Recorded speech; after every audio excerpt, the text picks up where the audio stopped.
জয় যিশু বন্ধুরা, আপেল গাছ দেখতে পাচ্ছ? এরপরেই ছিল ন্যাশনাল ফ্ল্যাগ রাখা স্ট্যান্ড, তারপরে ছিল ফ্লাওয়ার ভাস। দেখে নিশ্চয়ই বুঝতে পারছো এগুলো কিন্তু ছোট ছোট বাচ্চাদের নিজেদের হাতে বানানো হাতের কাজ। তো সরস্বতী পুজোর দিন সেই যে আমার পিসির স্কুলে গিয়েছিলাম ঘুরতে, সেখানেই সেই স্কুলের চারিদিকে ছিল ছোট ছোটদের বানানো হাতের কাজ দিয়ে সুন্দর করে সাজানো। শিক্ষক শিক্ষিকারা ছোট ছোটদের বানানো হাতের কাজগুলোকে সুন্দর করে প্রদর্শন করে রেখেছিল।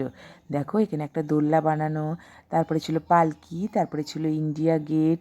তো এত সুন্দর তাদের প্রতিভা, আমার তো দেখে দেখে দু চোখ জুড়ে যাচ্ছিল।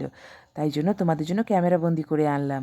এখানে দেখো বাদামের খোসা দিয়ে একটা ওয়াল হ্যাঙ্গিং বানানো, আমার তো দেখে খুবই সুন্দর লেগেছে প্রত্যেকটা হাতের কাজ। তোমাদের কেমন লাগলো অবশ্যই জানিও। এখানে দেখো একটা কারখানা, তারপরেই ছিল একটা ক্লক, ফ্লাওয়ার ভাস, কত কি। আর ছিল সরস্বতী পুজোয় হিউজ খাবারের মেনু। সরস্বতী পুজোতেও যে স্কুলে এত খাবারের মেনু হয় আমার জানা ছিল না।